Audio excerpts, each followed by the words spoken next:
right now. And stream one, we have a second chance match, a shorter match that Bill Rouse is doing the is handling, and that match is Alan Babian, very famous player, and John O'Hagan, another very famous player. The round of 256 in the second chance. You got to do a lot of work in the second chance to get back to the start. I have the honor of doing the commentary for Johan Bynell from Sweden. He is the player on the top of your screen playing black.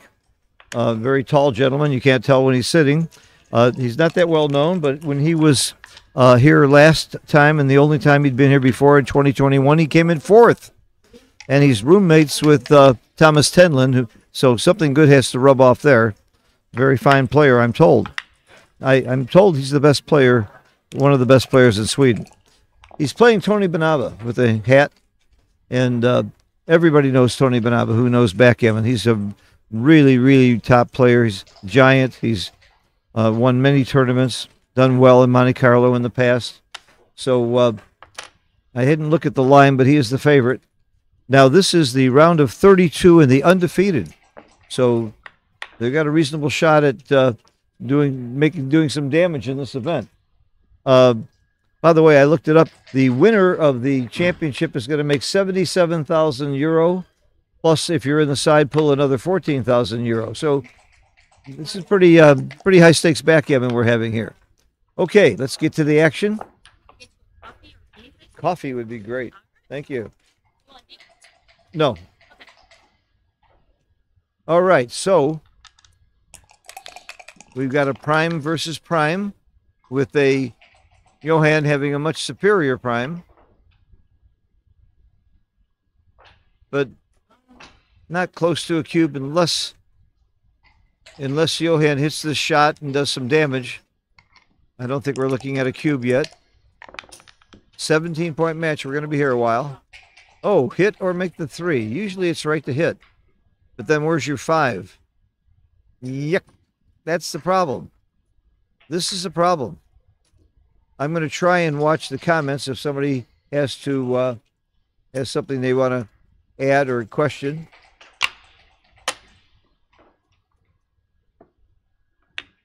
I like this play. We don't have the XG feed here. We do have the XG feed on stream one. Double fours is a pretty poor action, and now we might well see a cube. I use Woolsey's law. I ask myself, if I were white, would I take or pass? And if I'm not quite sure, I would double. And if I'm sure I would take, I look for market losers.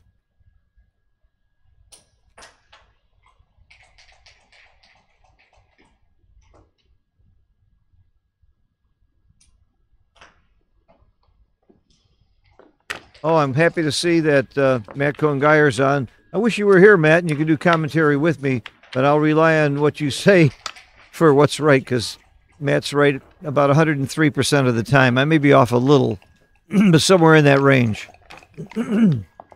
Okay, 1-0. I knew it was a double. I didn't know about the take.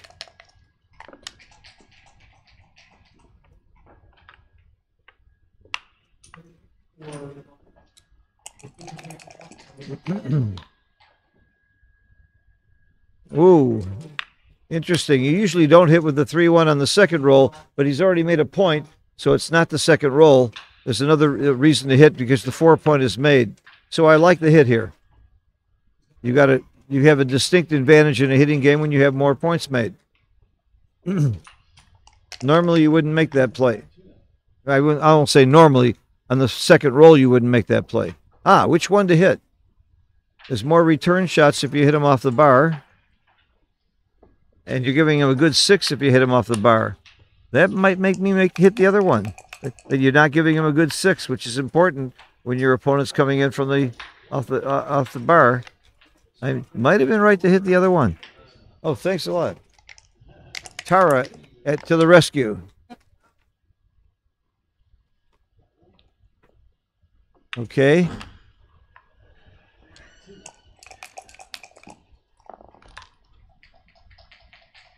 Looks like double fives. Very nice roll. I make the ace point. You're putting a second checker up and making a point. You got a great blitzing position. You don't have enough checkers in the zone, but you got that other checker to hit on the outside. I think this play is clear. And look at this. And now I think it's double pass. And he didn't double. Or he's not doubling. I'm not sure. I take this. He doesn't double? Wow.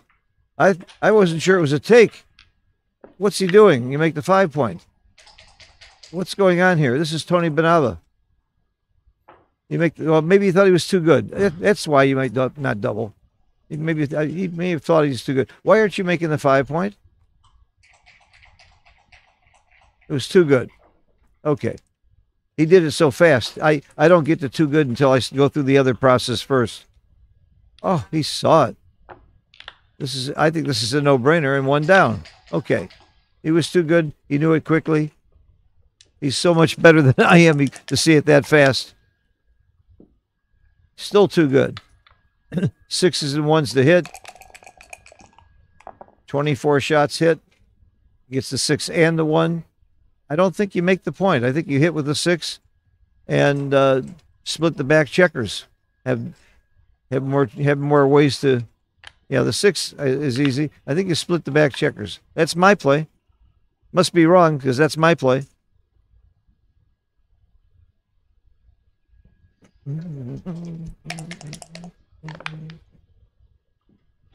Okay, now that he's anchored, you might not be too good anymore. 3 checkers back. Got 10 checkers in the zone, and my trick is I don't count the checkers in the zone. I count the ones that aren't. There's 5 out of the zone. That's real fast and easy to count. And I know how to subtract 5 from, what is it, 15? That's approximately 10. My math is really getting sharper. I bet you Matt's surprised that I could get that quickly. I wasn't sure that was the take, but I guess it was.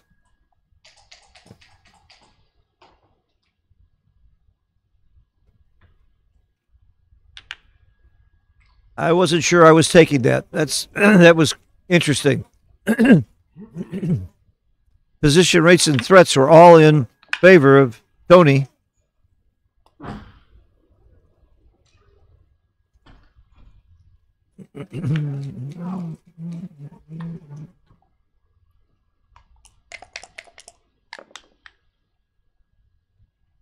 Ooh, nice.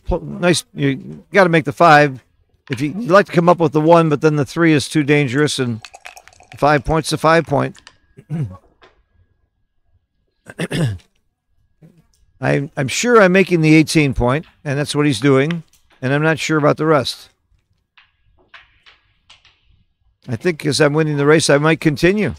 I might just keep those same checkers going. I don't know how productive it is to come down and make the 10. There is a switching play, 6 to 3.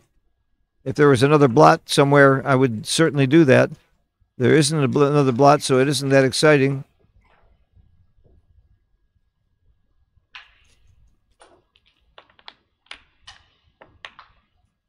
That's an interesting shift.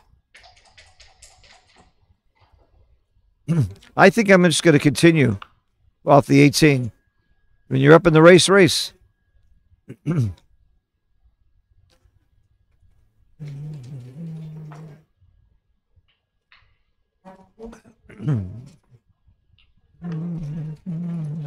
He hasn't tried that play yet.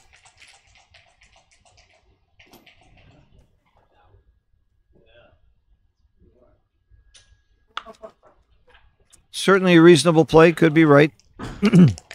I don't see that much value in the 10 point though, but you don't need the midpoint when you've got the 18. I know my ace. I'm making the 3 point. Yep, come up. Easier to get out. Fewer gammons.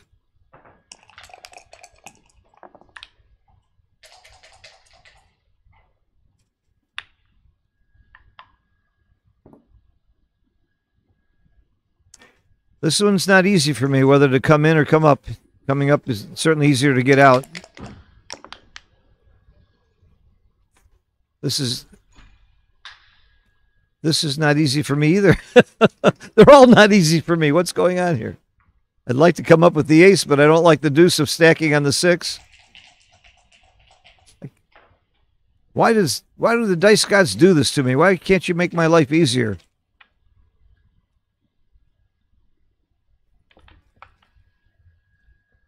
I still think it's right to come up and stack the 6, but I can't swear to it. Might be right to play 6-5. When there's 2 options like this, I flip a coin because I'm more likely to get it right than if I decided. This is my play. No idea if it's right.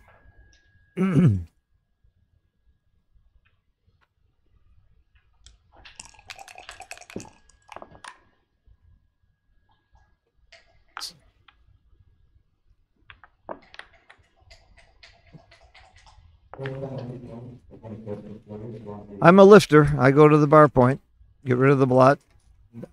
Now give him a 5-2 and a 6-1. I don't see a lot of value to the checker on the 10 point. I see a lot of value in not getting hit.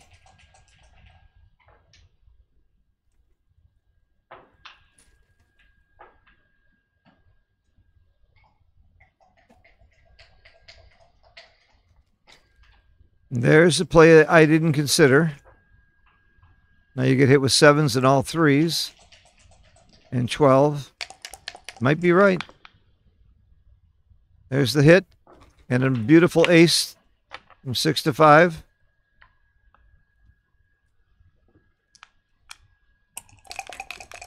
Again, this is a cube that I would have passed.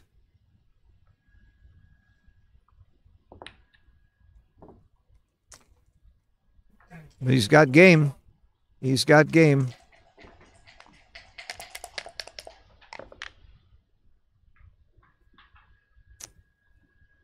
Is it worth leaving the shot to make the 4 point?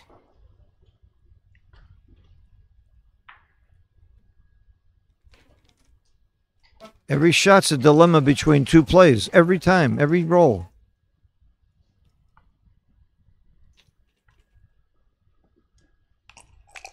Four-point has limited value when your opponent's sitting on the 3. I like that play.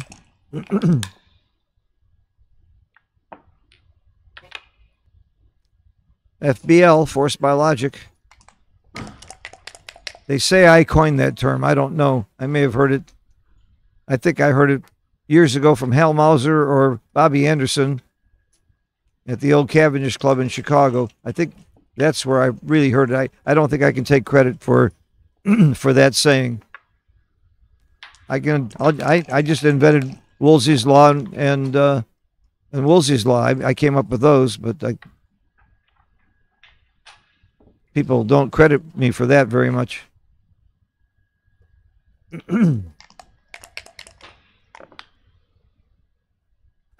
Pick and point. What's that called? I've sort of pick and pass. That's pick and point. And easy peasy.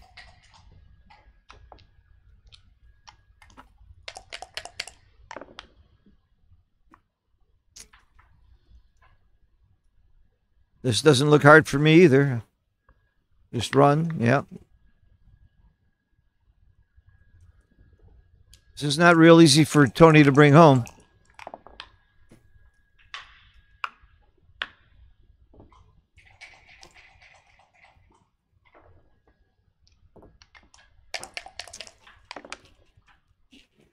This may be proving what I thought originally on that double 3, that he should have kept going off the 18. He's strictly playing a racing game now, and it's harder to do that because he left those checkers back there. I'm not sitting here saying I'm right and Toni's wrong, but I think I'm right and Toni's wrong. And I volunteer right now. Absolutely. I don't think there's any question you got to do it now while the blot's there and the board's open.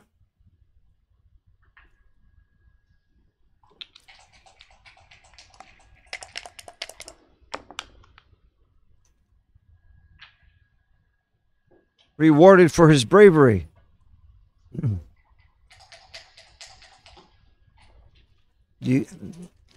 I would bring 2 down. I'd rather not waste and go to the ace, and I don't think you're likely to, with that midpoint, put too much pressure. You could be putting pressure on the outside. But I would have been very tempted to break the mid.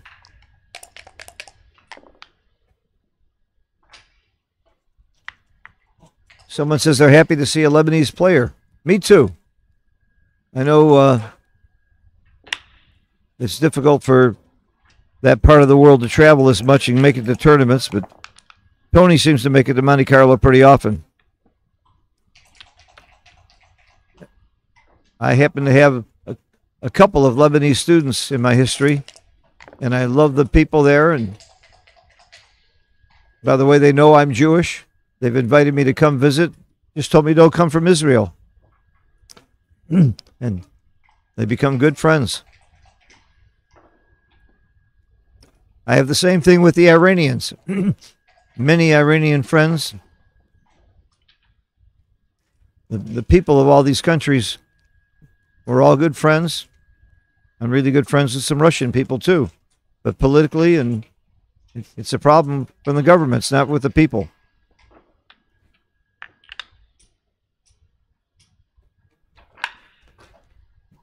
I think this play is called for. He gets quite a few shots from here. 6-1, 6-2, 6-3. There it is. There it is. That's the best he can hope for in this game, I think, to get this shot.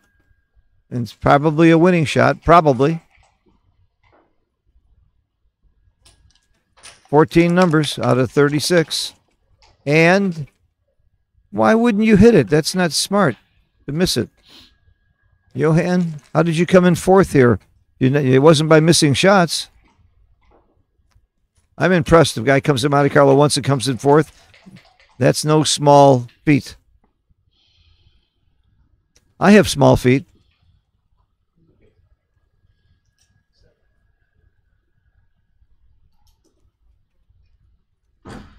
So how many rolls don't get by? Double 1, 2-1, 1-2, double 3. Not a lot of rolls. I wouldn't waste the pips.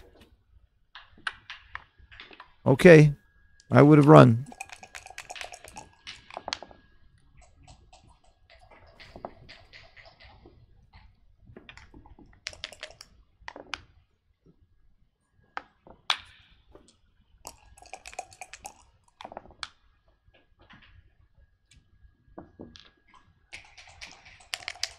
It was fairly hopeless either way. I guess he was hoping for one of those rolls. He has to get that shot. Then he has to hit it about 30%. Not great odds. I thought the odds are better to run.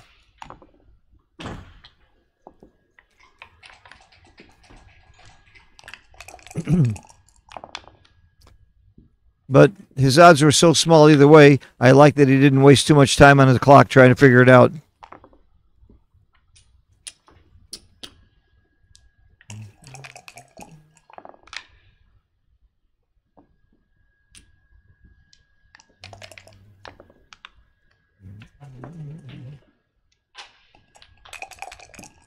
Both players are playing at a pretty quick pace.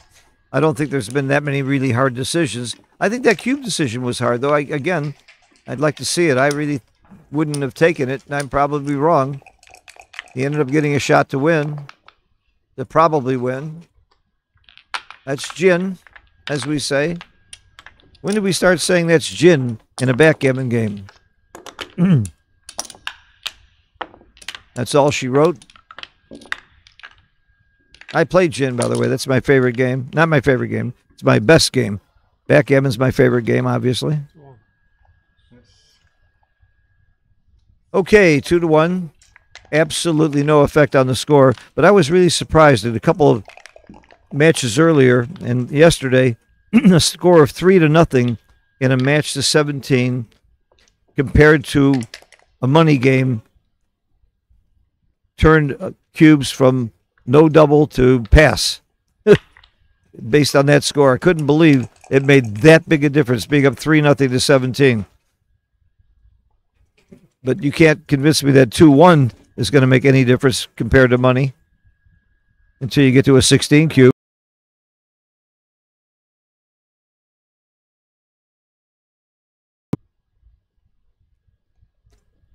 I'm hitting for sure. That's my style. It's a matter of style. And my style, by the way, leads to a lot more gammons. Meaning that I get gammoned a lot more than most people. Fantastic roll.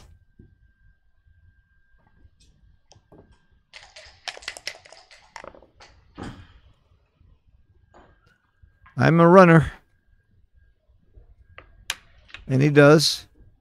Don't roll a 2 here. He's in good shape. 2 or an 11. Wow. Wait a minute. What about making the golden point, the 20 point? Especially with those 2 checkers on the 11. I think the 20 point is very valuable here, even though you're losing the race. It's going to be harder for him to clear the 11. This is my play without much thought. I guess I should use much thought, but that usually messes up my game. I think this is clear, even though you're losing the race. If you didn't have the 11 point made, maybe you do stay back. I'm not even sure then if you do. There's a reason they call it the golden point. Thank you, Matt. Matt's a very fast conner. He's down 10 pips after the race. I still make that point. In fact, I've seen many times where it's right to make that point, even though you're down in the race. But with the 11 point made, I think it's even much, much better. Nope.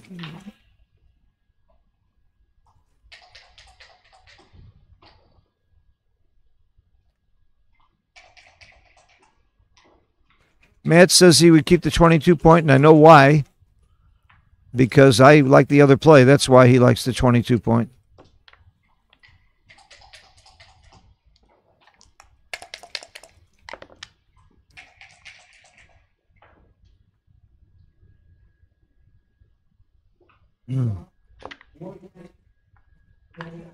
Ha! Matt didn't want him to play behind, and he did anyway. See? Yeah.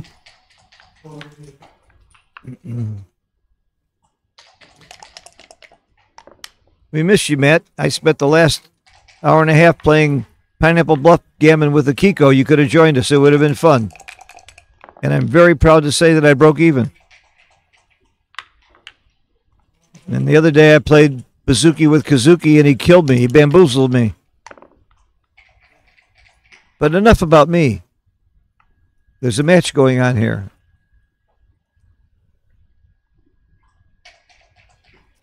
So these positions, black cannot double unless he's got a significant race lead. But Mochi came up with a formula for the 3 point, the butterfly point. You have a take if you were within 23 pips. If you're down 23 pips or less. But with 2 openings, it's not even a double. With the bar point and the 5 point open, it can't be a double. There's just too much shot vig. But even after one of those points is closed, if you have 23 pips, you can take.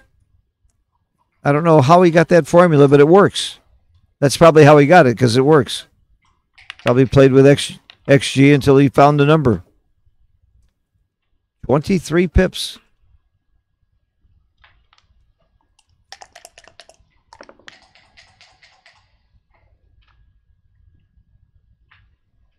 Matt wants to prop a 22 pip take.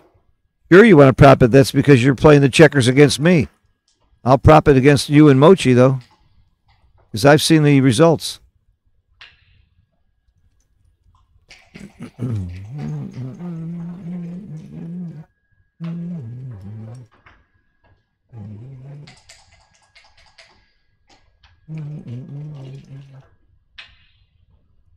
The only great success I ever had against Matt was a bluff gammon game where he had to have double 6 or double 5. He doubles me, which means he had to have it, and I have to pass. But I had to take because too many people were watching, and he was bluffing. And I won 64 points. on a 64 cube. And I have to remind him of that every now and then because it's one of my few times I beat him at anything. Oh, what was the tournament where I think he was winning 11-3 in a match to 15 or something? Maybe it was something like that, and I came back and beat him. Semifinals, I think that was San Antonio. Those are the 2 times I ever beat Matt, and those are the only 2 times I remember playing him. Every other time, I don't think I ever played him. Schweitzer says, good happiness is good health and a bad memory. So I've forgotten every other time I've lost to him. I still think this is not a double and still an easy take.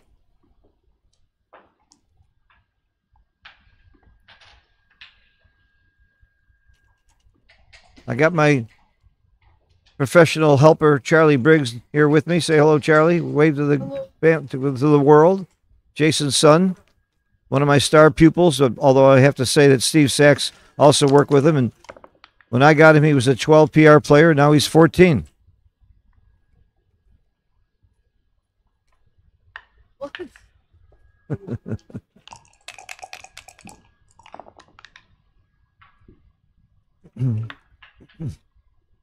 With those 2 gaps, it's still not a double, I don't believe. And the race isn't strong enough.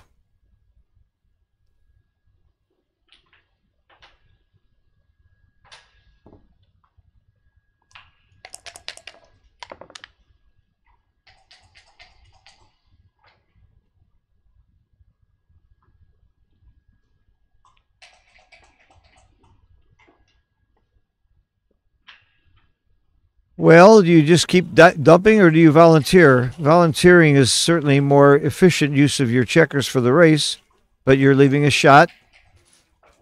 What hits? 6-2, double 2. Anything else? Double 4. It's 4 shots. It might be worth 4 shots to come off the 10 point. I think it is. And it goes to a hole in your board. It's not important to fill the 2 point. I would volunteer here. It's just too ugly not to. You're going to leave that blot anyway.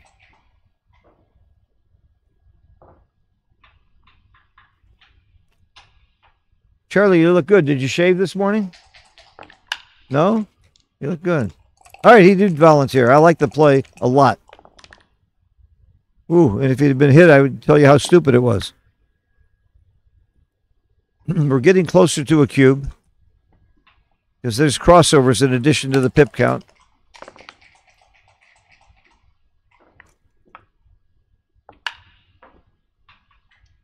And there's fewer shots now. Fewer shot vig. Ooh, what do you do? Do you break your board or do you run? The old Chicago dilemma. Charlie would run. How many numbers point on you if you run, Charlie?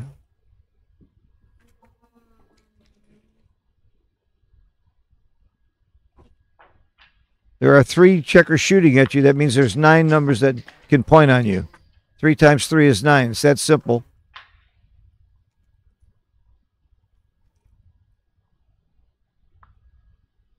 You just square the number. You know what a square is? Someone like your dad.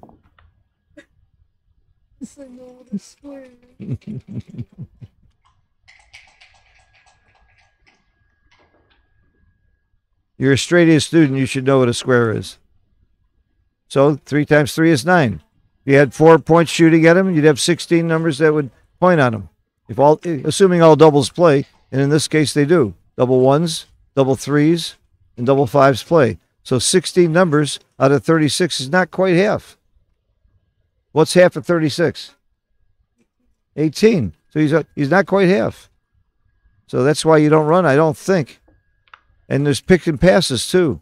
Stuff like 5-2, 3-2,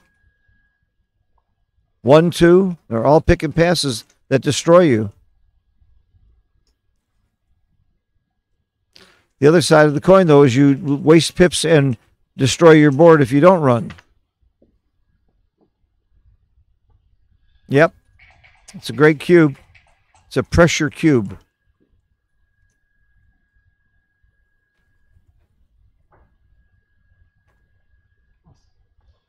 If you're passing, don't make that play unless you're passing with the other play too. If you're passing with either play, then it doesn't matter what you're doing. But if you think that you're going to pass with either play, then you make the play that that you think you're less likely to get doubled on. And I play it real quickly, like, oh, I just had a great roll. I play a little poker. You're not going to out-poker Toni Bernaba, though. All right, we got a tie match. We got a 15-point match now. What do you think their match equity is at this point? What do you think Toni's equity is in the match at this point? What's his winning chances? At 15 away, what's Toni's winning chances? Assuming equal players.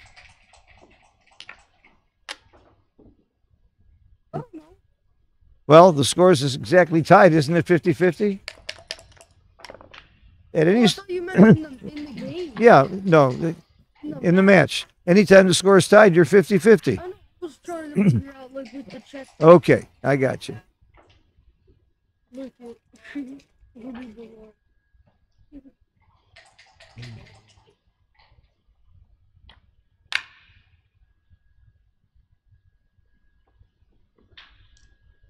Jonah Seawald, hi there, welcome.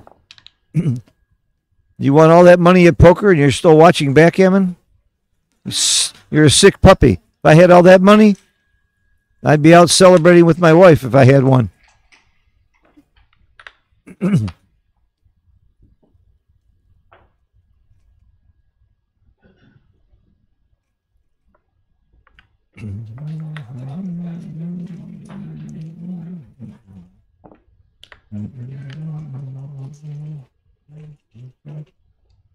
Very bold play, and I like it. And he performs. Especially with the blot on the 5-point. I love that double hit. And he doesn't perform. It's a very poor roll not to be able to hit or cover. He could hit off the ace. That's not bad. Make do something productive. That's pretty good, actually. Is that a threat or a promise? I wish that was on film.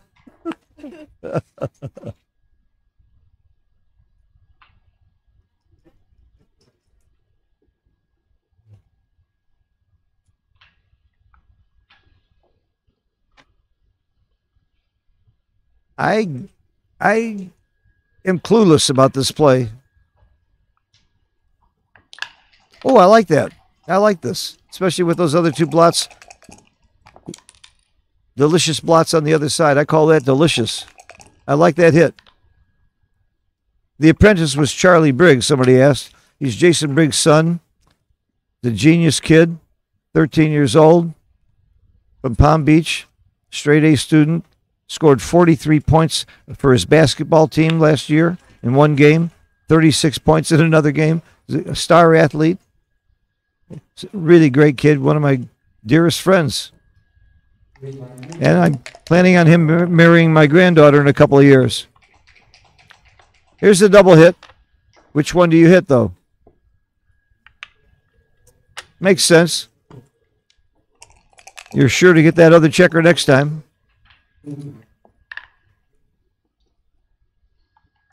This is a sloppy position. Very sloppy. But because of the anchor, it could easily be a take. With 4 checkers back also. Could easily be a take.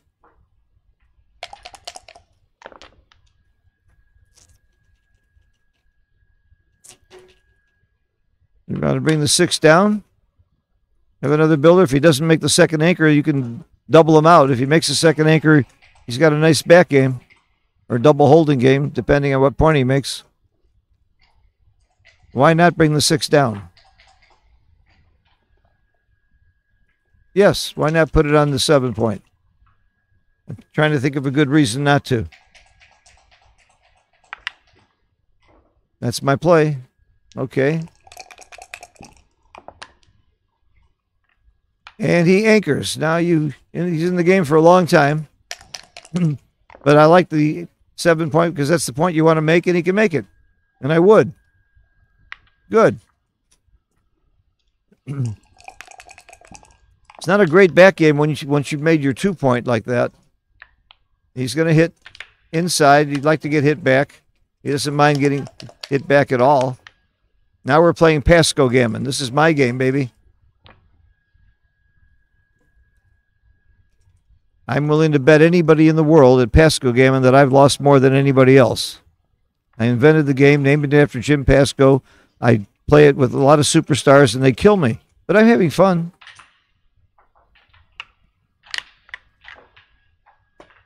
Okay, this is all about timing. Johan doesn't like those 2 spares on the 6 point. He's got no place to put them, though. You don't want to go to the ace, and you got no place else to put them. And Toni doesn't like having the 2 point made. So they both have something not to like. So he's not going to try and hold 3 points. You don't have timing for that. But he could easily get primed. Giving up. I mean, if you'd love to give up. I'd rather hold the 3-4 when you don't have timing than try to play the 2-3 game. The 2-3 game really does need more timing. I like this play. This is my play. That's it. Nope.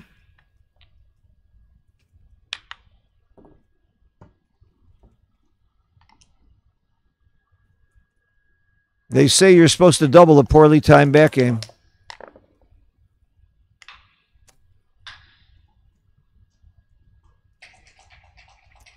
Well, that makes a point. Makes the 11 point.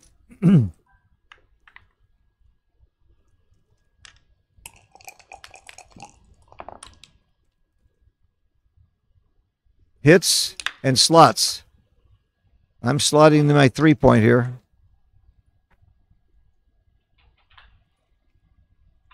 I'm a slotter. Of course, you get slaughtered slotting. Being a slotter, you can get slaughtered.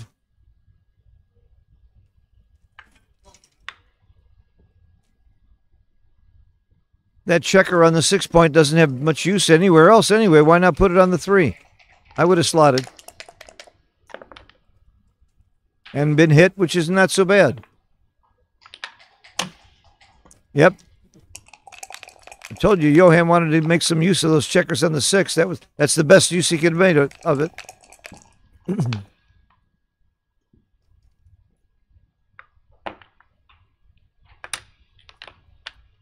Are you going forward or not? Or backward or both ways? This is what Jim Pasco calls being caught in the switches. When you try to go forward, and you don't have the ability to really jump out, or try to stay in a back game when you don't have the timing. And that's what's happening to Johan here.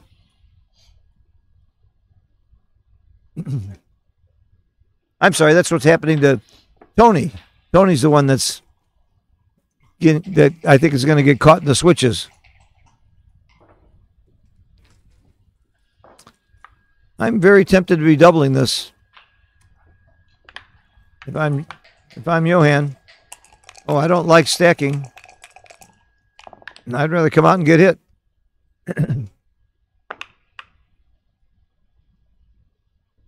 Does anybody else there like a double? I really like the double here. Yeah, I see Lee thinks it's a double pass. That's a good reason to double if you think it's a pass.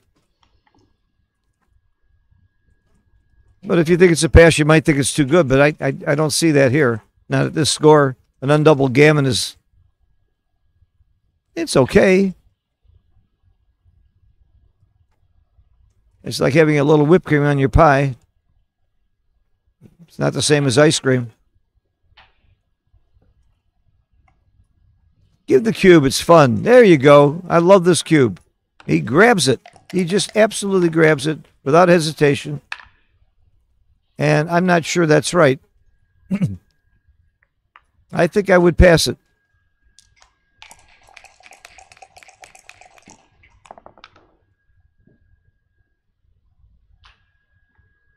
Oh, he took it because you could do this and not get gammon, maybe?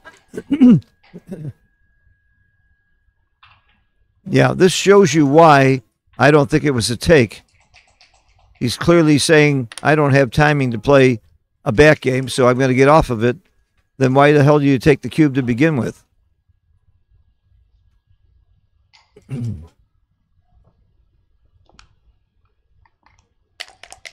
But who am I to question the great Toni Bernaba? I'm Phil Simborg. That's who I am. I'll question it, even if I'm wrong.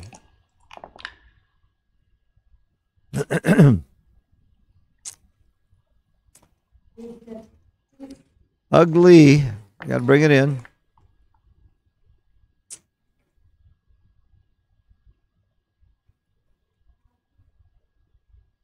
Jonas Seawald says he probably missed 5 or 6 cubes.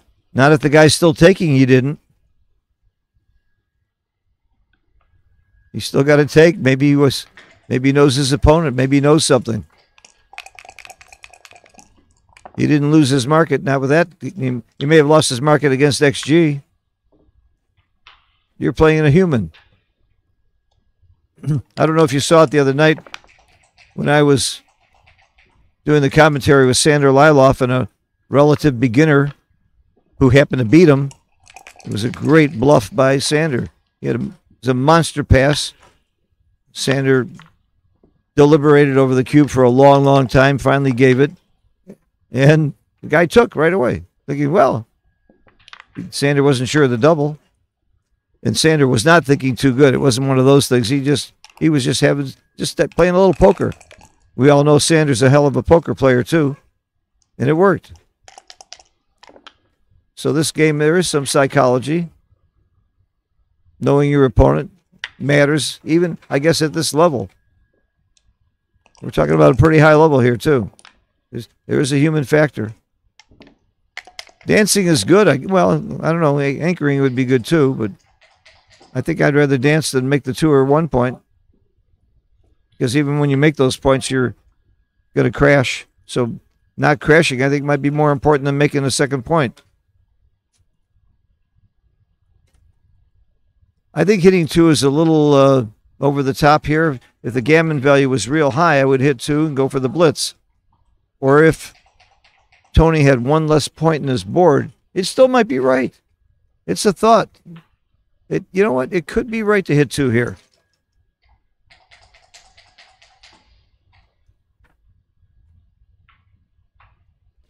It really could be right. I like this. I love this play. I don't think the downside is that bad. Good for Johan to look at it, at least. He's likely to come in and crack a little bit, but he's got that spare on the 6.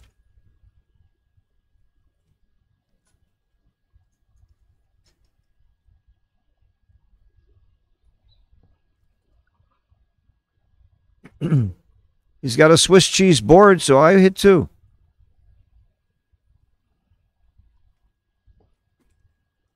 Okay, I'm ready. I thought about it. I would bet on it. I'm hitting 2.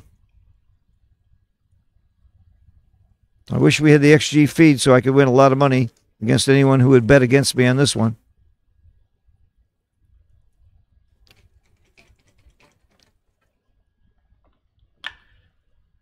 Do it, do it, do it. It's fun. It's exciting.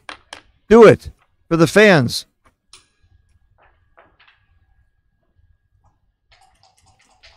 Come on, it's only $77,000 for the winner. Not that big a deal.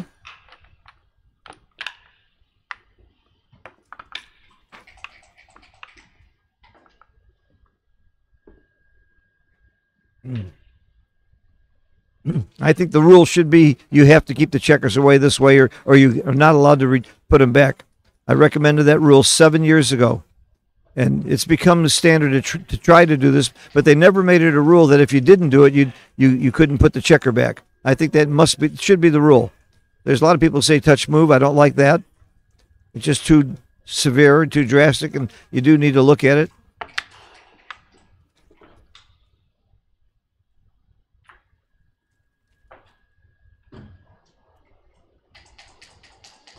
The other reason you hit 2, you pretty much take the skill out of the game. It's just going to be all automatic plays for everybody, and that's not a bad thing to do against a guy like Toni.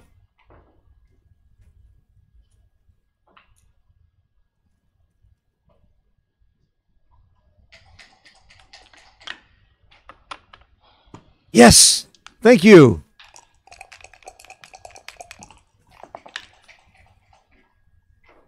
Rewarded. Cover with the 6 and then look for the ace. I think you got to play to the 8-point to make double 6s work nicely and the block.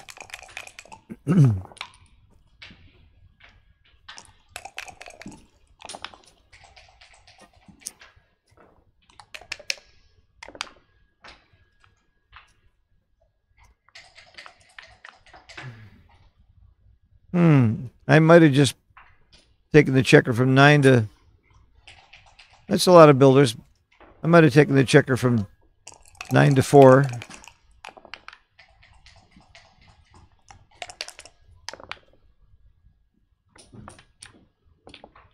I think that's my play. I guess I would make the point. Kind of boring, but I would do that. How do you feel about that hit 2 play now? Huh, Johan?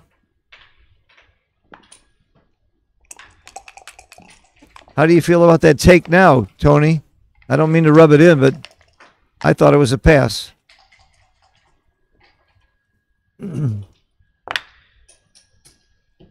Yeah, I want to rub it in. Sorry, I lied.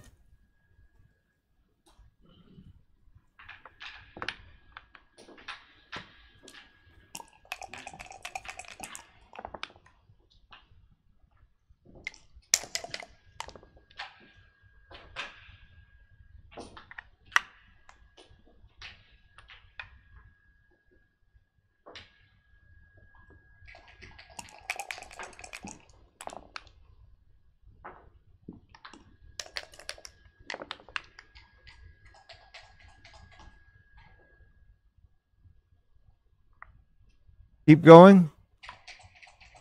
It could come in with the 2 and take a 4 off, but I think there's some awkward numbers when you do that. Yeah, you have. Well, you can play 3s off the 5-point. I'm not sure you don't come in with the 2 and take a 4 off. Although you're not that interested in ripping here, you'd like to clear from the rear, and 2 to 1 has to be right. You just want to clear from the rear because you've got the gammon for sure if you don't leave a shot.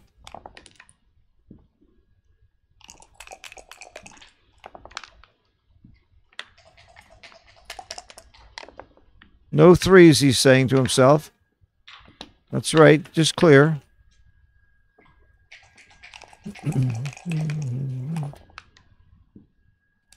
You peel if the gammon has some question from the rear.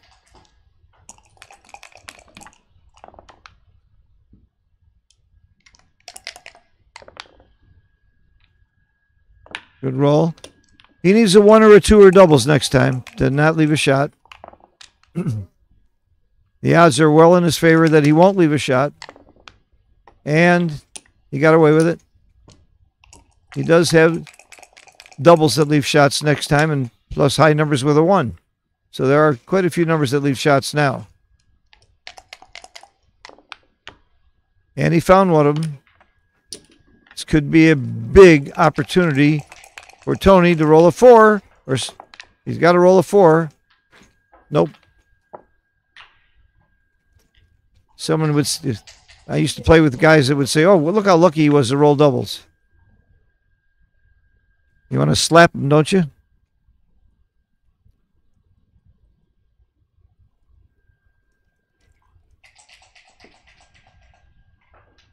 And online, they're going to say, "Oh, look at all the doubles you rolled. This is a horrible double compared to a 4." Actually, it's not that horrible to get off the backgammon with that double. It's actually a pretty good miss. He doesn't want to waste pips. He's trying to figure out the best way to get off the backgammon. This wastes 2 pips. But it's a crossover. So you're torn between the two, and he's right to study this. The reason I know he's right to study it is because I don't know the answer. I like the crossover.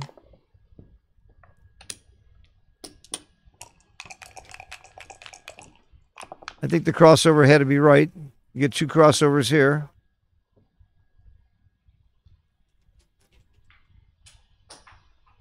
I waste one pip and cross.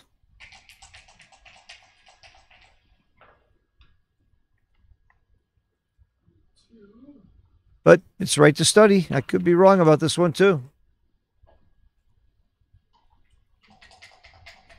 It is not fun to get backgammoned. That's in my book. And you've heard about my new book if you've heard me on Stream 1. I'm writing a book on how to play forced moves. A book that nobody's written yet.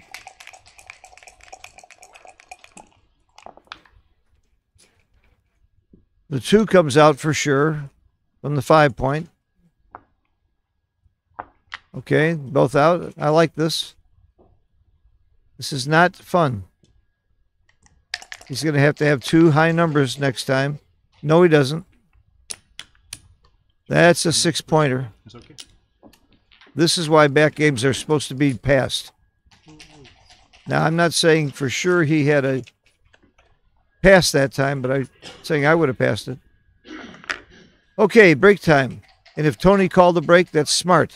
That's what you do after you get backgammon. Get your composure, relax, shake it off, is what they say. Good time to take a break. I'm going to take one too.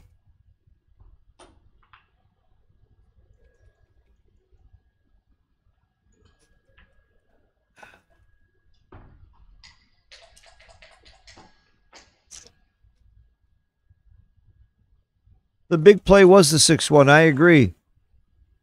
I agree with Gals.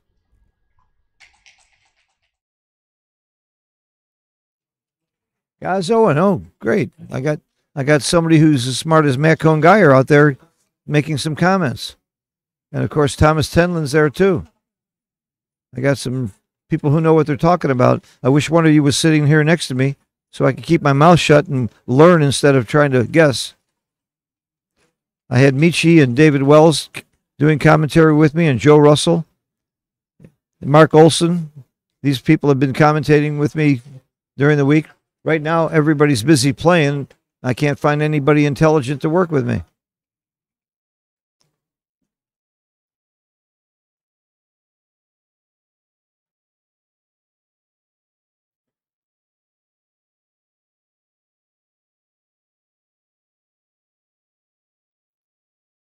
Yeah, I looked around the whole room. I can't find anybody intelligent.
Patrick Abelli, who is the organizer of the Dubai tournament. I'm going to be going to Dubai.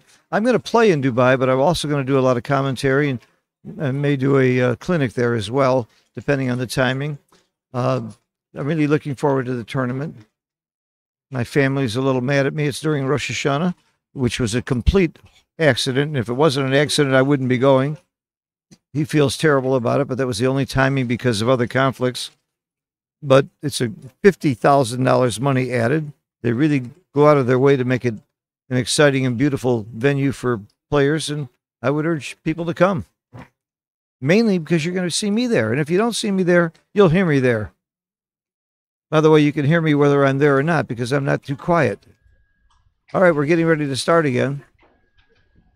That was quite a long break, which if I'm the tournament director, I generally don't allow, but we're not in time pressure here, and Art is really nice about that. Art is the official tournament director. I think Mark Olson pretty much calls the shots, but we do have a rule on the clocks, which I was upset about earlier. They did not allow clocks necessarily. It was optional to the players until you get to the money round. But we did institute a rule that all streamed matches must have a clock. I don't think it makes any sense for any match of any importance not to have a clock. It's just silly to me. Clock management's part of the game for the spectators and the players.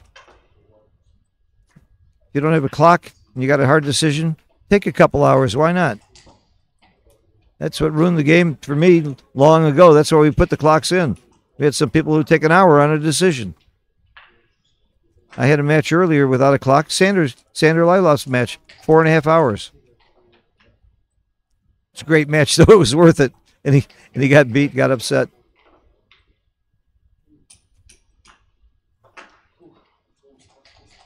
Then I had a match a little while ago where both players had Oliver Squire and Justin Knoll. I think they were both down to less than half a minute on the clock, and it was really fun to watch. They shouldn't have let it go down so low with as much match as that was left, but it was fun.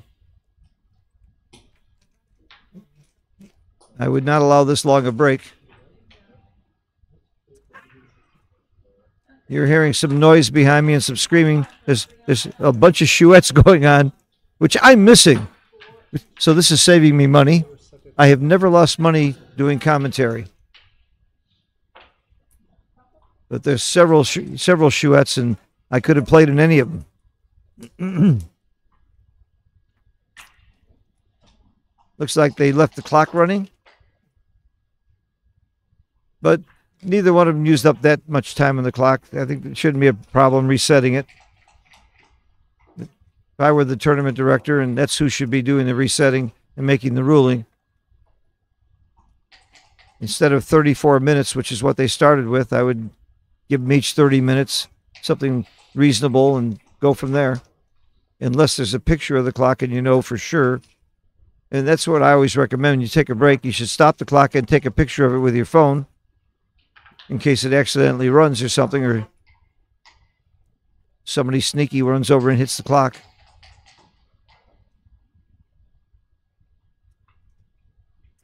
Personally, I think the clock should be even faster. I don't think we have to play speed gammon, but something in between speed gammon and what we're playing now is a better match, in my opinion. Okay, looks like she's back with the clock. And they're both right around 22 minutes. And we're ready to go. That was a big backgammon. Is there a small backgammon? I guess if the cube's not turned, there's small backgammons, but that was a big backgammon. 6 points in a 17-point match is a big equity gain and loss. How did they know how to reset it? How did they know where to reset it? Was it on record? Oh, that's very smart. The clock was running. Tara backed up the tape and found the time on the clock. That was great. Okay, here we go. That's part of your clock management. Be sure you stop it during a break.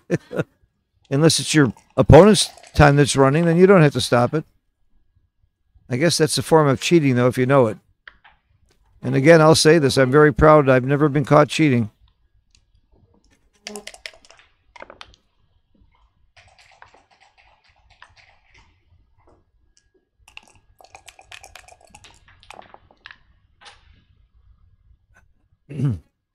Run, red, run.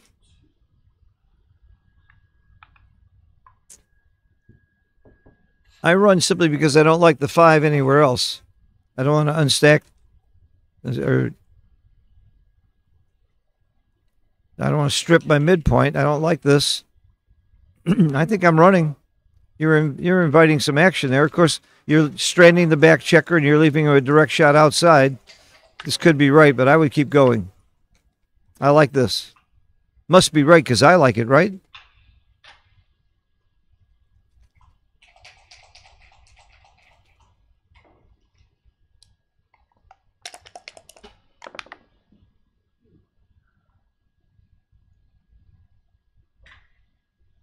You can hit, you can stack, you can go out to the bar. I hate all 3 plays, but I think going out to the bar is best, going to the 18. Or from the back, but what else? You could slot. Does it duplicate 4s anywhere? A little bit, yeah. Is this a tempo hit? I don't think there's enough action to prevent for your opponent to do a tempo hit and hit off the ace, but it could be right. Help! Somebody who knows what they're talking about, tell me what you would do here. I'm watching the chat. This makes sense. And you step up. I don't like making the 2-point yet.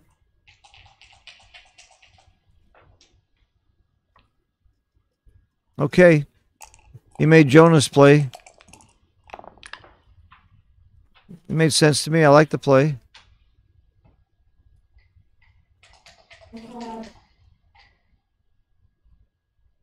Not fun rolls by either side.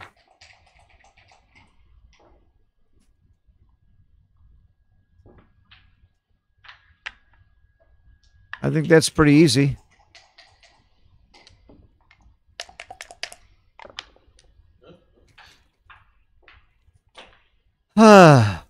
Anchor, any port in a storm, and hit or slot?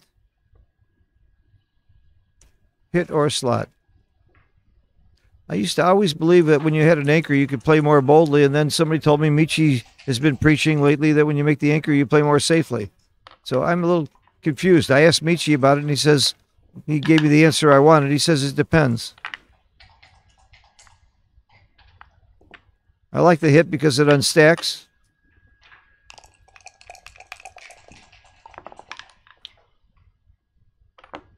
That's a no-brainer. Only because all the other 6s are ugly. How many hidden covers are there? A lot. He dropped the cup, but that doesn't stop the roll from counting. See, here's a hidden cover, right? This is a nothing. Doesn't hit or cover. How many of those were there? I think there were more hidden covers than non-hit or non-cover.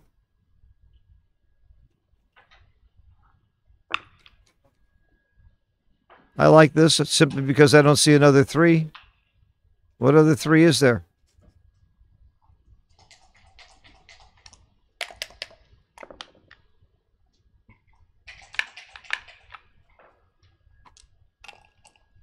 There's the butterfly point again, the 23 rule. We've been here before in this match. He's got 2 holes. It's an easy take. Even if you're up more than 23 pips, it's still a take because I don't think it's a double.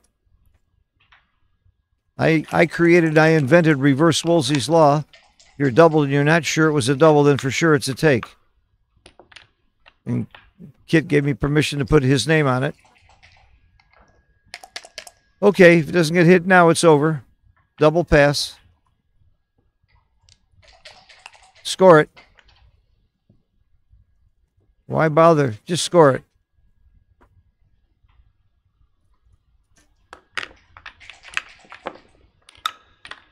And change the scoreboard. 8-3. Change the scoreboard. their right to write down the scores. And I love that you can write down the away scores here, but there you change the scoreboard. There we go.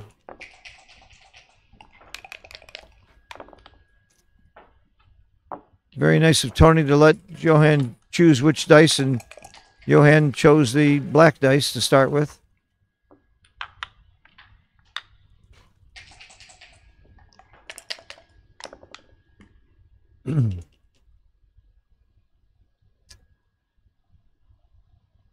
Why is this not make the 5 and split? Really? Makes sense, I guess, but this is my play and make the 5.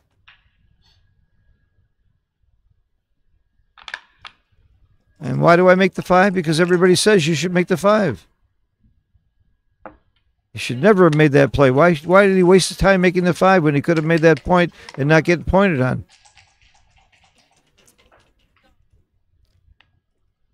I come in on the 2 and go up to the 20. Only because I don't like any other plays. Oh, I don't like this. I would come in on the 2 and go up to the 20. Creating another blot. I don't like this play. And he played it pretty quickly. Now, why is he thinking about doubling? Look at the score. That's one reason. Make the 4. See, if you went up to the 20, you wouldn't have been hit on the 4. You'd have been hit on the 5. Nice anchor. That was very, very big. That's very, very small. That's a small double 6. Is that an oxymoron? Am I being too lexiphanic for the crowd? A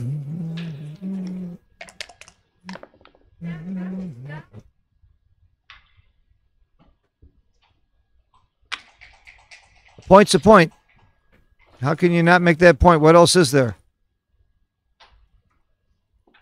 There's nothing else productive I could see.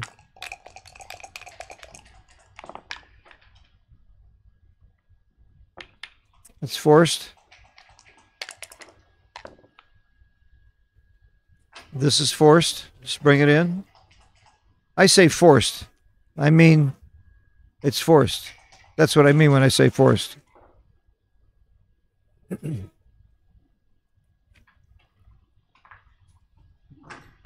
There's another play. What is it? And why? What is there besides coming in from the mid? Every time I say, what am I missing, I get that response, brains, but I just didn't see an alternative here.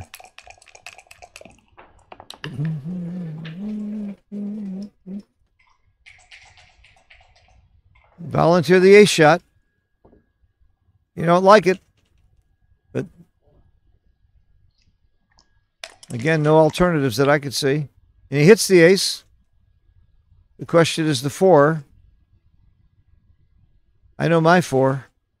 I don't want to give him a 6 off the, well, 6 or 5 off the bar doesn't matter because he can't play either one. How can you not hit here? First I play the ace and then I figure out which 4. What's the rationale for not hitting? You're up a ton in the race, maybe, and you don't like to win gammons?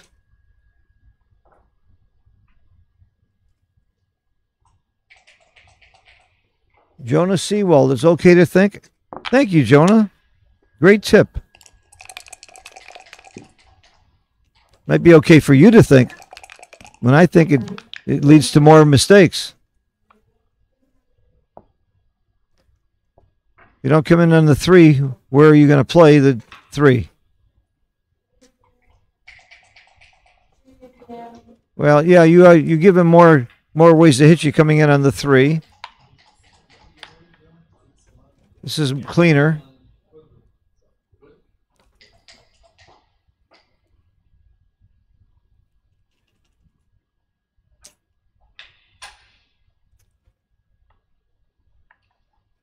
I think because Johan is winning 8-3. I don't think you're going to see a cube here. If the score was reversed, you might see a cube here. And for money, I don't think this is a cube even for money. I don't believe. I'm not sure. But I'm rolling.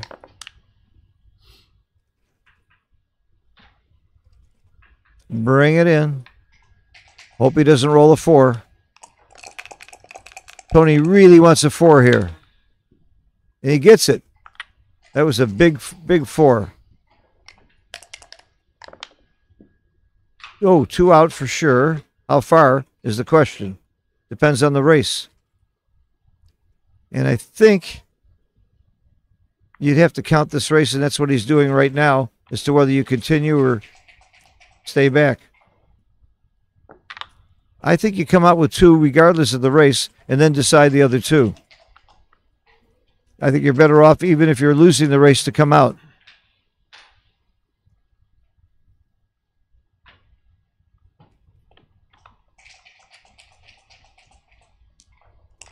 You're not going to get as many fly shots or good shots staying on the 5 point was my problem with that.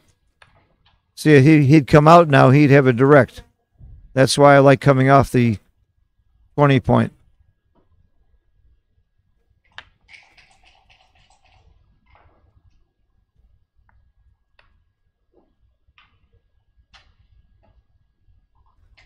Eights are great. That's an 8. That's it. Barring a joker, this game is over.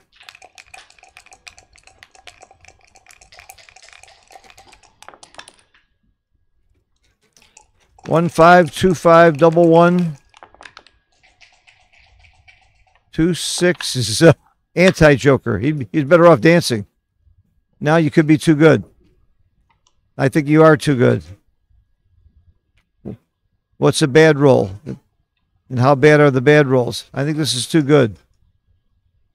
I would not double. Oh no! I really think that was too good. I couldn't think of that many bad rolls. I thought of a lot of good ones. I can't wait to see that one later. I didn't see a lot of market gainers or ways for Toni to have a take later. Simon Bargett, who knows the game, says he's not sure at the score. Maybe you just cashed the point. Maybe I'm wrong. He did make the decision pretty fast, though. So maybe I'm way off. I really thought it was too good. Lee said double pass. Good.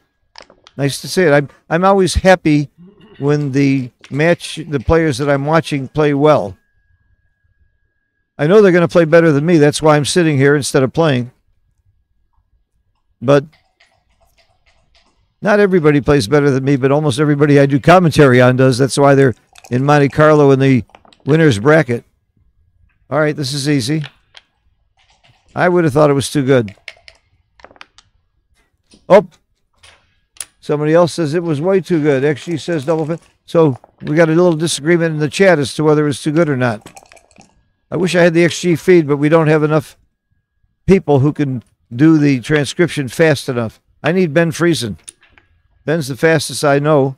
I used to be as good as anybody, but I'm out of practice. They're hiring me for my mouth, not my fingers.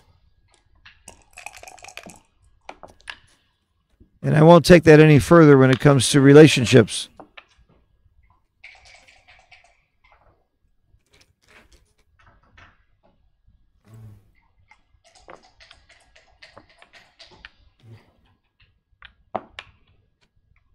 Very good racing number.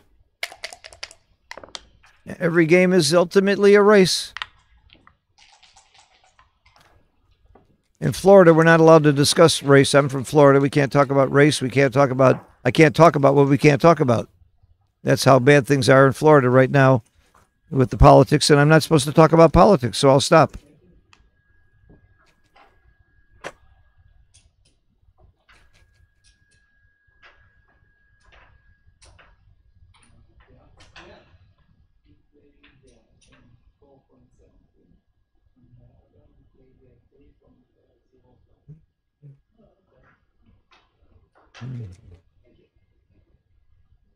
So, how could he be thinking about doubling with a checker back and his opponent has escaped?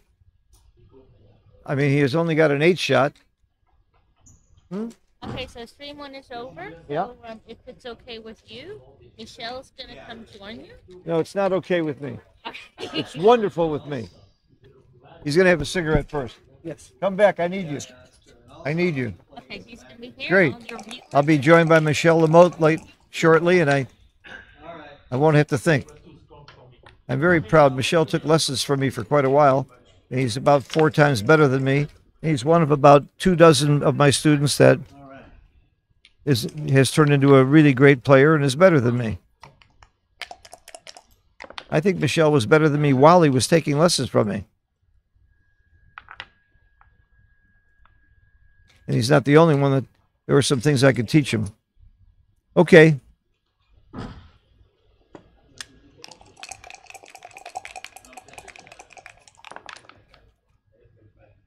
I think Tony's kind of happy he didn't double.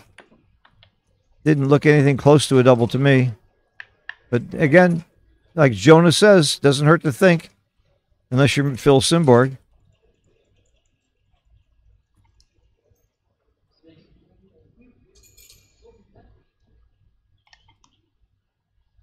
I'm not sure I understand the ace coming up, or how that helps. Oh, it freezes the checkers on the 8 point, so he can't play a 3-1 or a 5-3 to make a point.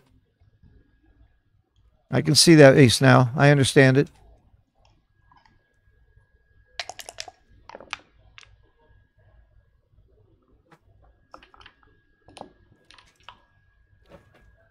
Ian Terry making a comment. My co-teacher from the Backgammon Learning Center, my good friend, one of my real heroes.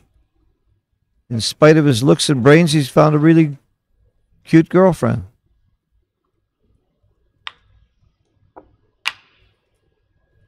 And he's got the guts to play Chouette with Joe Russell and Bob Z and a lot of really good players. And he holds his own in it, too.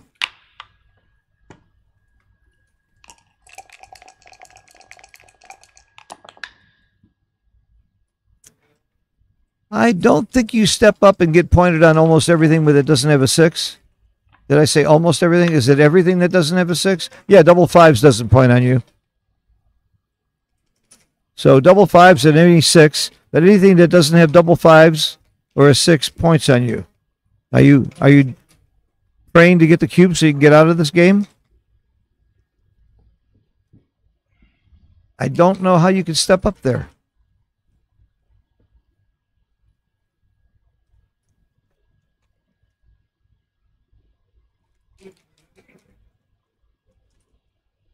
Gigi, I look great and I looked rested. Yes, we had a long break. I took a nap, took a shower. Every 4 or 5 days I take a shower. Every day I try to get a nap in if I can. But my nap was short when Akiko called me and said she needed some money and we played Pineapple Bluff Gammon. That's what we've been doing. But thanks for the compliment anyway. Put on a clean shirt.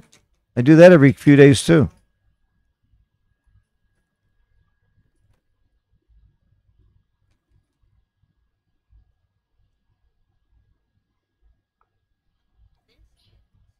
I am 78. I'll be 79 in December.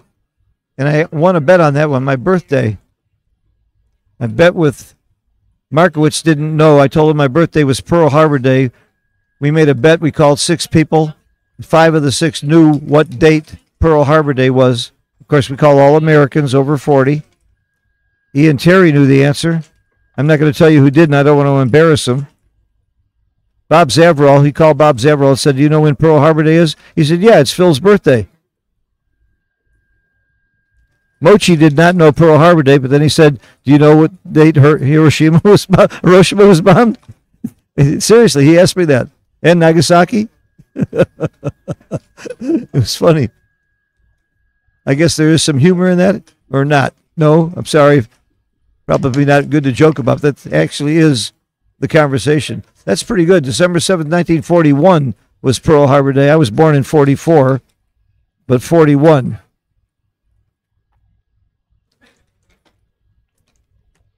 There's that 6 that doesn't point. So see how brilliant it was to come up?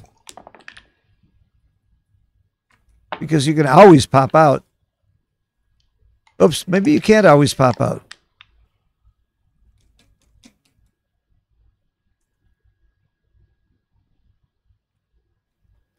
Because of the race, it was brilliant, it turns out. It still might be right to point on him. Give him an ace plus a 2, 6, and a 3, 5. It's 11, 12, 13, 14, 15 shots. That seems like a lot, and you get gammoned. I guess you can't point on him.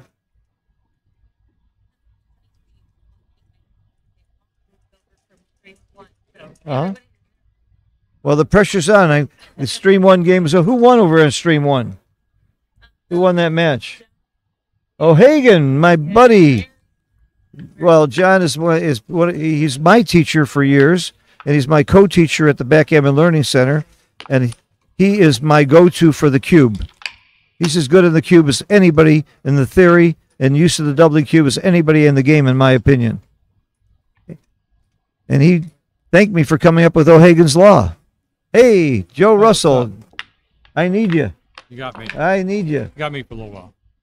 This match got turned around quite a bit when Tony got backgammon in a back game where I would have dropped the cube, but Matt Cohn-Geyer says it was a take. Now, what does Matt know?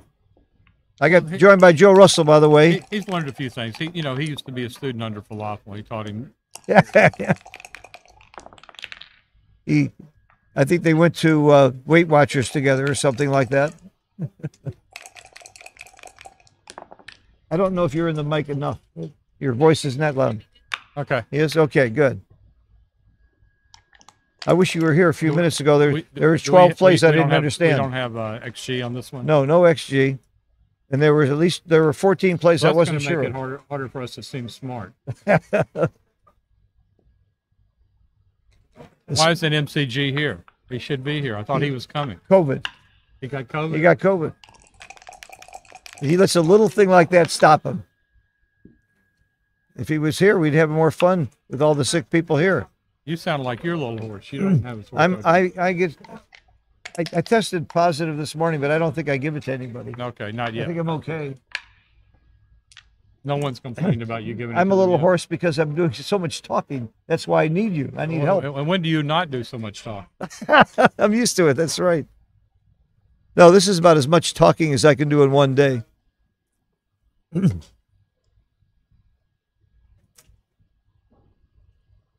These positions are very complicated. You have to count the pips. Are you a fast pip counter? You're not as fast as Steve Sachs. No, I'm not. I used to be pretty fast, but I've slowed down in old age and from playing online so much where you get the pip counts. But well, I'm one of those people that believes you should have the pip count on a live board, and I'm working on it. Hit a button and have the pip count, but you have to have RFID chips in the checkers, and then when you stack them, you got a real problem. So we're trying to figure that out.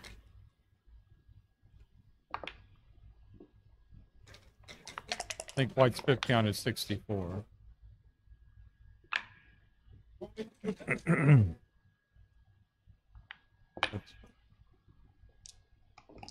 Actually, 40, 58, 63. White is 63. Not to mention a couple of crossovers and checkers off. Checker off. He's ahead 3. He's ahead 8. Especially with the score, this looks like a stone cold drop. 5 pips. It looks like a stone cold drop at this score, too. It might be a drop for money. Those 5 pips and 2 crossovers. 3 crossovers. He's got a checker off. Oh. And yeah, two pips of wastage on the ace point, according to Keith count. Yeah, I would pass this. Yeah, I would pass it for money, I think. I would pass for money. So it's got to be a pass when you're winning 9-3. It could be the thinnest stake for money. I don't think so. I would pass it though.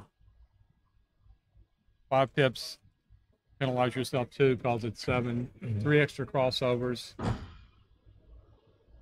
Probably a very small money pass. Well, John told me to use EPC, Keith count, Matusak, Thorpe, and Kleinman, and then come up with the answer. So give me about 3 more days and I'll be back to you. He passed. Makes sense.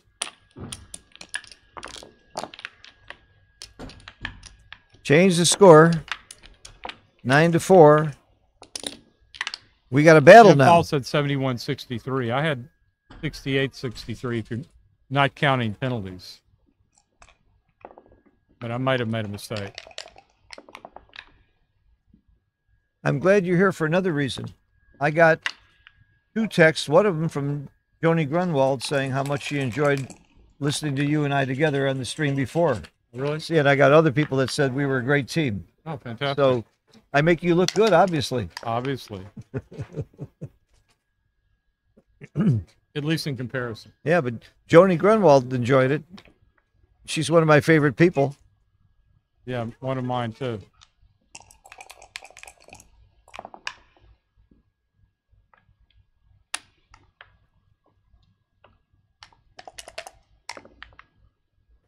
So O'Hagan won at the other match, but that was in the second chance bracket. This is the big time. This is the Toni first chance. Finished, he won the Super Jackpot a few years ago. Uh-huh. And he had an amazing played in the twos. In the twos. Oh, I saw that. And Johan's no slouch. He played here in 2021 and came in 4th. And he's rooming with Thomas Tenlin. You gotta get something while you're sleeping in that room. Yeah, absolutely. There's some brain power moving over. I consider Thomas to be one of the top players in the world. And he wouldn't room with a slouch. Thomas took some lessons from me. I'm very proud of that. Really? Absolutely. Not recently. No. By the way, he's watching right now. I'm sure he's embarrassed that I'm mentioning that. But I'm sure he wears it as a badge of honor. Yeah.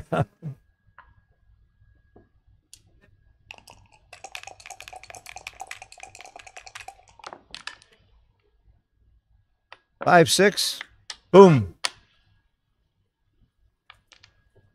Well, again, at this score, I still tend to play a little bit more aggressive if I'm behind, and a little bit safer as the leader, but not a lot.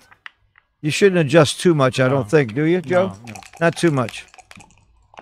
I still would adjust my opening moves. A little slower to give volatile cubes Yeah. that could come back at a 4-cube gammonist position or something like that. But I would adjust the opening moves. If I'm losing 4-9, I'm slotting with a 4-1 and 5-1.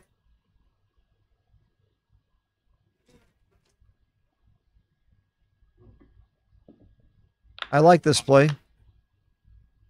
It's fun. I don't do that with a 5-1. With the 4-1, I do occasionally. Uh-huh. But at gammon go, you're supposed to.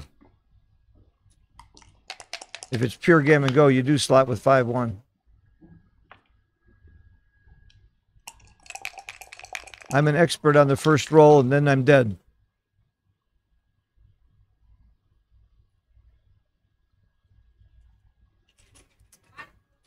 I don't think you cover. I do not think you cover the ace. Oh, absolutely not. I think you was. I'm tempted to make the 18 point there.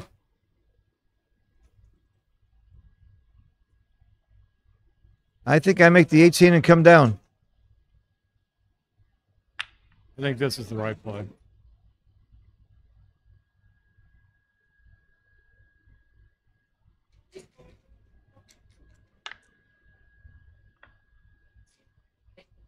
I do not like that at all. I don't either. I think he'll reject that pretty quickly. Nothing wrong with looking at it.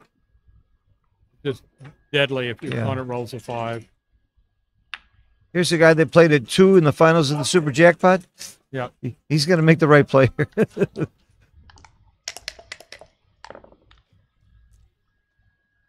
This is a no-brainer. Ian Terry says he kind of liked making the ace point there. That's why he's sitting at home in Houston. And Tony's playing. He's sitting at home with a beautiful girl in Houston, and I'm here with you. Right. And he probably wouldn't trade. I know I would. I love Ian. One of the nice people in the Gigi game. wants to know if Steve Sachs is still in. Yes. Yes, Steve. Last I looked, he was in the 4th round and leading his match 10-2. And Joe cares about it because they're really, really close friends, and because he's got 10% of his action. You might say that. For both reasons. For both reasons. I'm the same way with Carter. I always have 10% of his action, and we're really close friends. But we make a $100 bet who goes further because we're frenemies. 2-1. Ian said his wife, Tiffany, does not make the ace with that play. Consider that settled. Oh, it's his wife. I forgot. He's get married. That's right. You have to get married in Texas if you want to live with one. I wasn't supposed to tell you that. Oh, okay. In Texas, you have to get married. I forgot that. Otherwise, it's you're breaking some kind of law. I think his wife is under 21. I think Tiffany told Ian he had to either give up backgammon or marry her. That's not as good a story as why you got married. The baseball story. Oh, yeah. When there's time, we got to hear that story. Joe's only got married because there was a no-hitter.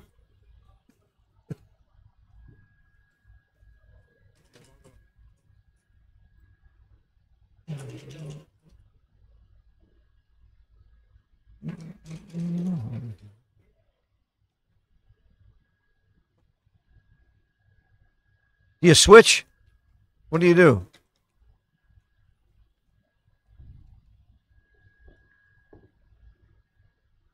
Why is nobody? Sorry, there. What's the original play?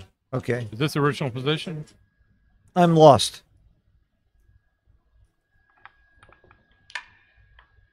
Well, yeah, that looks obvious. Yeah.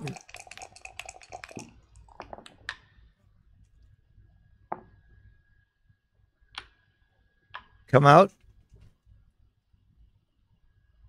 Come out. Duke the ones. Making the 3-point is reasonable as well. Making the 3-point with the 4 and leaving a double shot?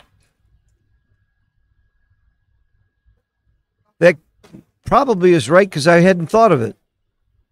Wow. I was coming out. Could be right to come out. Duplicating the aces, 6s and 1s. The other way, you're giving him... You're duplicating the 5s here, though. I don't think he's going to want to hit you outside with the 5s. He's probably want to hit you. I don't know. I'm not sure. But anyway, I think this is the right play. Wow. That was not my play. Is he going to hit with the 2? Yes. And then safety the checker? Yep. And go to the mid? Yep. Yep. He's outboarded 3-4, but his points are better. Not a great roll. Got to go out to the bar. Not in terrible position, though. Too many checkers back to double here. Plus, you're winning 9-4. Got to be a little more conservative. 6 is very good. 3, I might remake the 5. I might remake the 20-point. I think you're right.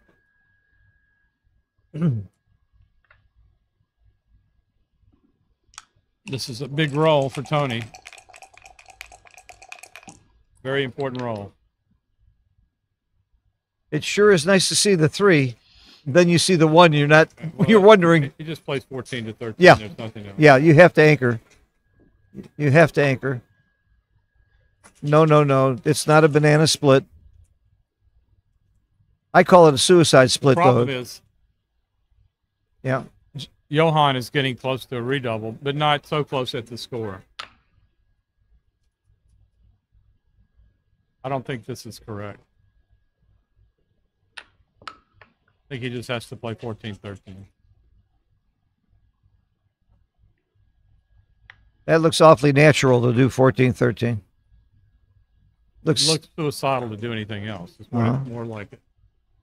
That's why I call it a suicide split. Banana split just doesn't work for me. Because there's no cherries on top.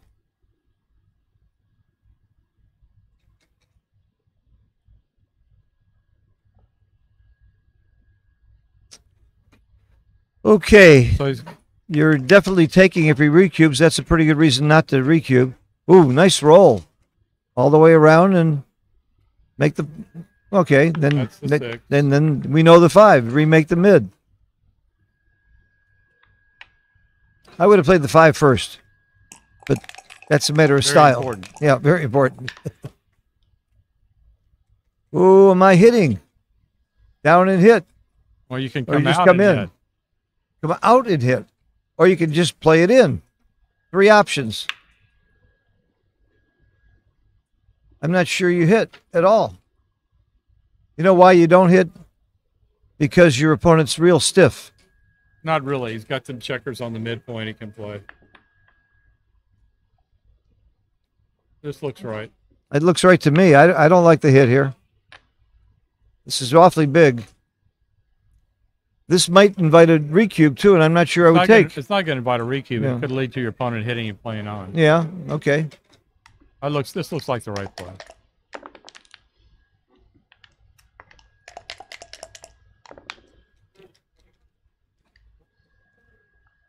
I interviewed Johan before the match because I didn't know him, and I don't like him because he's such a nice guy. People like that make me jealous. He's got a way about him. He's just comfortable and nice and kind, and that bothers me. Makes me feel inferior. But in the short time I've known him from the interview and an earlier encounter, he seems like such an easygoing, good guy. Tony's a really nice guy. Oh, Tony's a great guy. Everybody knows Tony is. Come out and make the point. Yeah. That's it. Let's Mainly because you don't have any other play. So Johan is inching towards a recube here.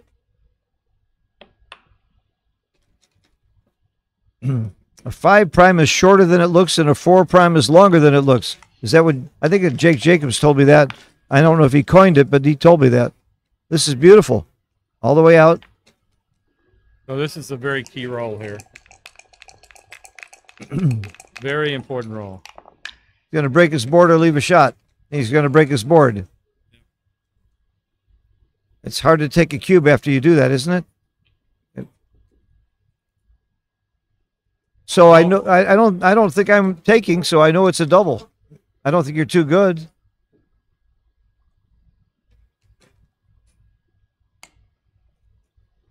It was Kent Golding, not Jake, who talked about the length of the primes. Okay, I had the problem is with this, and it could well be a pass, but the problem with it is the race is pretty nice for white.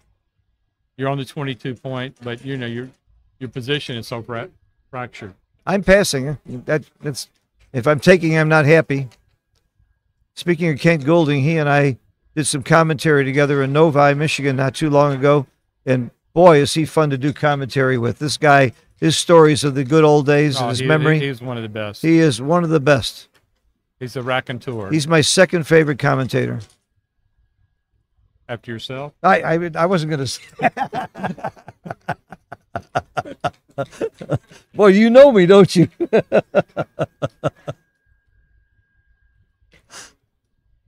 No, I wish I could do the kind of job that he does. I wouldn't be shocked to see him take this. Really? Really? Do I owe you 5? Oops! I would have lost. I would have lost another 5. I didn't have a chance to get the bet out. Oh, we're even. I got it back on the who won the game. No, I won that. I won 2 $5 bets from you. We won the 10. I won 2 €5. Yeah, I won the 10 to 1. Yeah, I won the 10 to 1 odds bet. 9 to 1. 9 to 1 odds bet. That's right. You would never give me 10 to 1 because that was the true odds. Oh boy. I'd like to see that. Anybody put that in XG? Was that a take? Somebody says David Wells is a very good commentator. Yes, I've worked with David quite a bit. He's great. He's also one of my teachers of the Backgammon Learning Center. And guess who our newest teacher is? Our newest guy to join the Backgammon Learning Center. I haven't gotten you in a Dropbox yet, but Joe Russell is available for lessons. And with his brains and experience and our material, he's going to be. In fact, I'm going to take lessons from him. Jonas Seawall says it was no double take. Jonas Seawall, what does he know?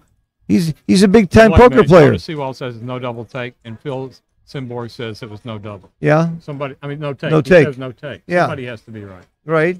And this guy's a poker player, and I'm not. So obviously I was right. Jonah just won a bunch of money in a big poker tournament. I heard. Yeah. Congratulations to you, Jonah. Yeah, he told me to be quiet. He didn't want his wife to know.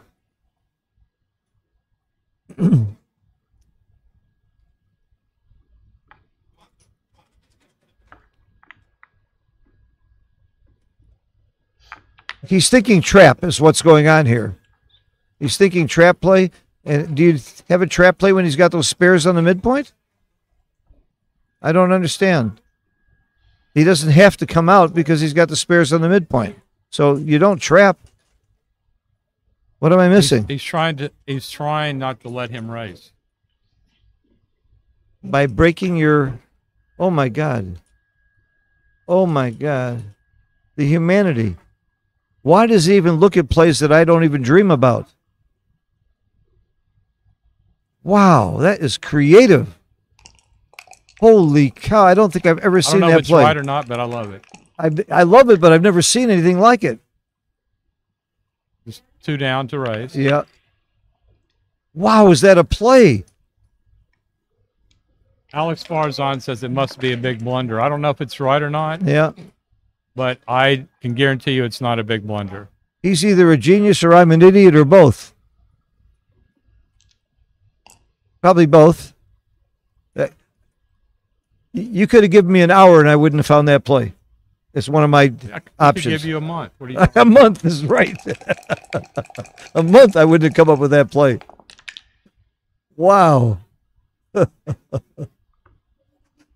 I'm so glad you're here. One of my favorite people in the world in backgammon or out. Likewise.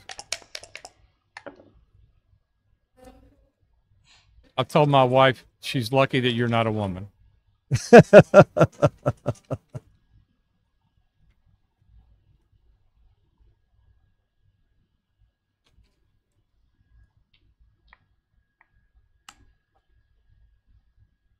So you're much less likely to want to trap when there's no blot on your opponent's board. And right now he's got it covered, so you do want to play a little safer here. But you still like to see him come out. You get a lot more gammons, not to mention wins. Now there's a lighter board, so be more inclined to be a little bit freer about leaving a shot. I can't imagine. By the way, the one that you thought was a pass was a .086 error to double. Really? Yeah. Wow. Because of the race, you said it. Well, the other reason is the score, too. Yeah, I mean, winning 9-4 is, the score was reversed. I'm exactly right, I bet. Yeah. If he was losing 16-0, I think it would certainly be a recube. I have to admit, with some different positions and some different scores, you might be right. Right. I was that far off on the cube, huh? Yeah. Wow. First time I ever made a mistake that big, publicly. Tonight. This match. In the last hour. Yeah. Right. Oh, this is not a fun roll. This is not a fun roll. What doesn't hit? Sixes and sixes and fours. Sixes and fours don't hit. Just about everything else does. They hit 2. Sure, hit 2. This could be the final game of the match. Yeah, well, Toni needs to perform here. Yeah. Well, close the board. It's still only 40% gammons. Yeah, but that could be a gammon if he closes. It could be. There's the 3 to start things. Yes.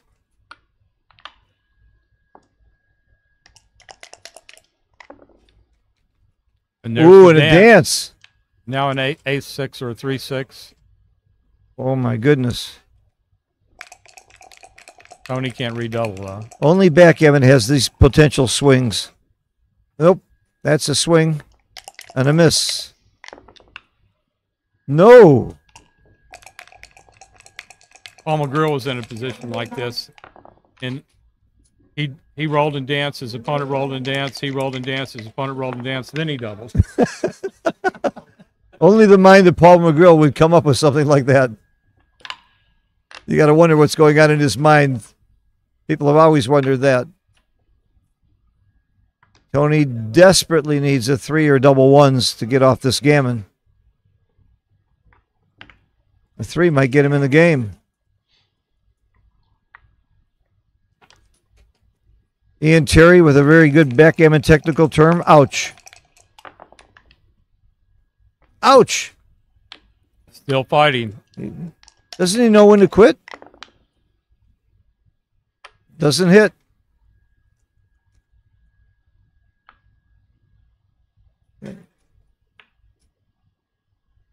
Praying for the anchor here.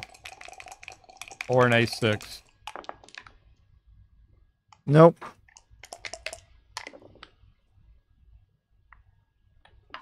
And the 6 comes down for the cover. Absolutely. 2 checkers on the bar. Better by far. Or, I don't Bring know it why down. he's hesitating. I don't know either. What's he afraid of? Afraid of getting hit and having another direct shot? Having 2 checkers up? Come on, don't be afraid of no ghosts. I understand it. He feels like he's got enough covers, but why do it? The other reason to come down is in case he comes in on the ace, the 6 hits him there. You Well, might be able, what he's thinking is, if he comes in with a double 3 and he dances, he doesn't want to have double shots at another check. yeah, I think that And this- parlay is much smaller than the other parlays.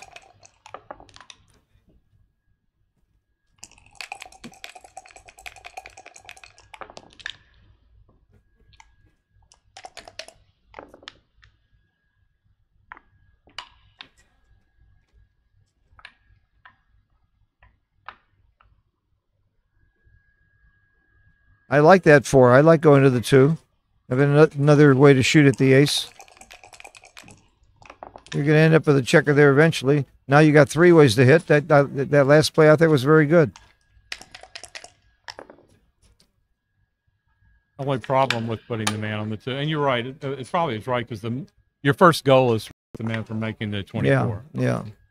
The only problem with it is if you that man ends up there in the barrel, if it takes your gammons down. Yeah, it takes your damage down from But 40 it to was more important 30. to make sure he doesn't anchor. Yeah. He's praying to cover with an ace now, and he got it. That's great. Yep. Bring it down. So A perfect bear off would be 40% gammons here. he's probably closer to 50%. Why? Because his opponent's got a crushed 3-point board, he can play aggressively. I've run this several times. It doesn't matter. I don't believe it. I didn't believe it Somebody either. put this in. I And see what the didn't gammon, believe it. I'm telling you. Somebody put this in. If he had a 5-point board or a 3-point board, it's still right around 40%. It's not going to change I don't believe it. because you don't really bear off that much more aggressively because you leave more shots and you lose the gammon more because you bear it off more aggressively. And if you don't leave the shot, you got to win the game too. Now, I'm talking about money. Ian, can you put that in for us? I'm talking about money. Well, You want a $5 bet? No. For money, yeah. I'll bet it's over 43%. Okay, you got it. Okay. Ian, I'll give you $3 if you'll run it my way. Matt Congeyer is betting with Phil. You already lost. Forget it. I'm in trouble. You're in trouble. But I'm glad we bet $5 instead of euros. Oh, I got screwed again by Joe Russell. He got me. That's right. I was used to it when the money would. Now, our bet is 43%.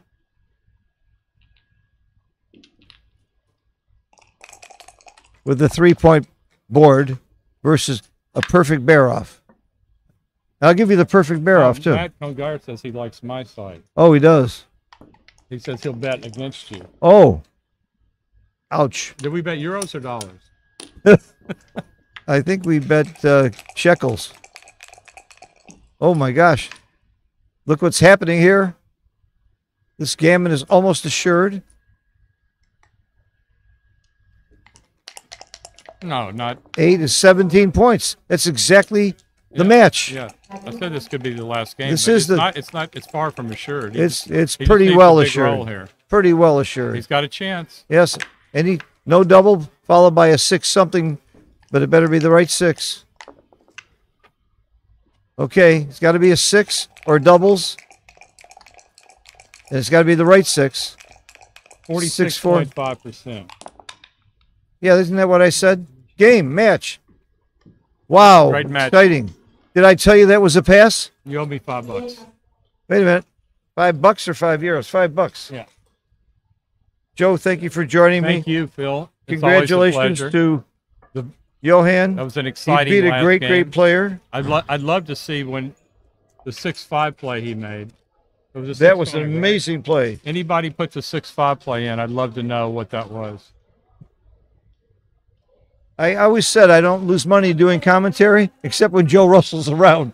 And I always lose money doing commentary when Joe Russell's around.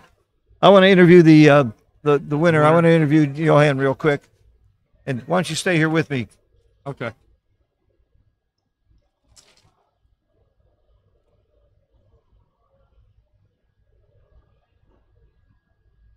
Thank you, Gigi. Thank you, Matthew.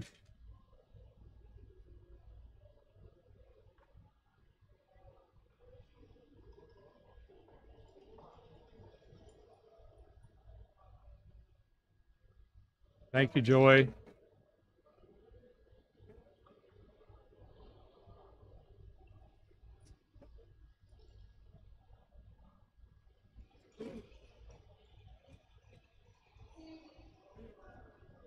Sit down next to Joe. Have you met?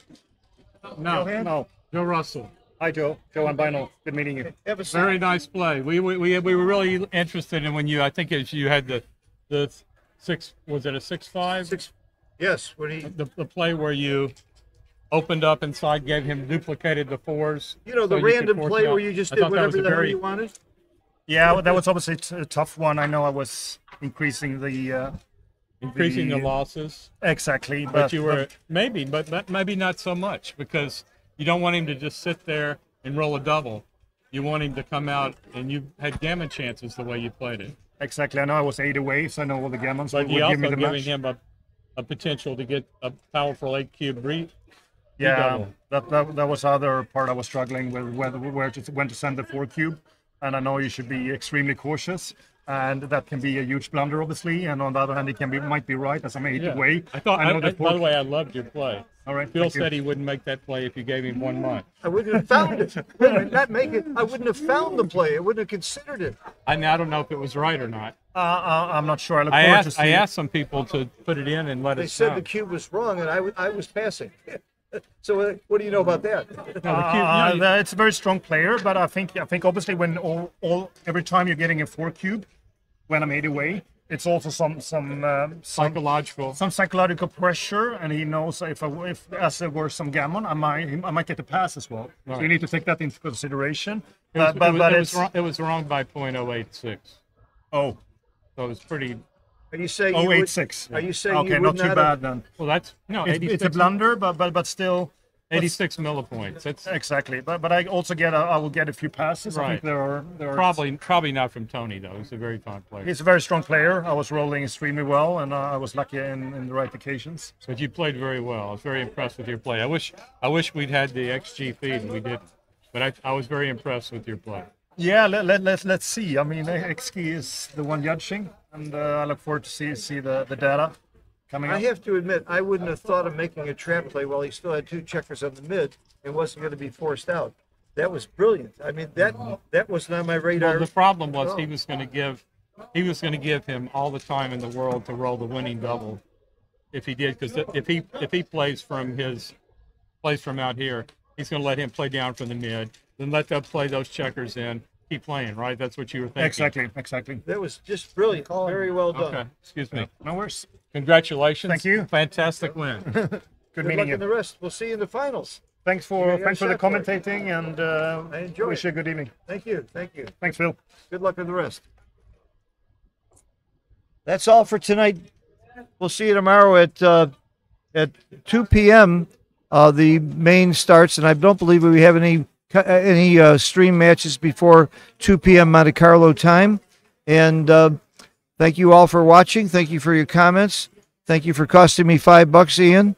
And it's been a pleasure working with Joe Russell several times, and David Wells, and all the other great co-commentators. And from now on, I'm going to have a partner, because there's enough people knocked out of this tournament where I'm going to have somebody really good sitting next to me. So I promise you better commentary moving forward. It's going to get better and better, and it's good. And the matches are going to get more and more important and more exciting.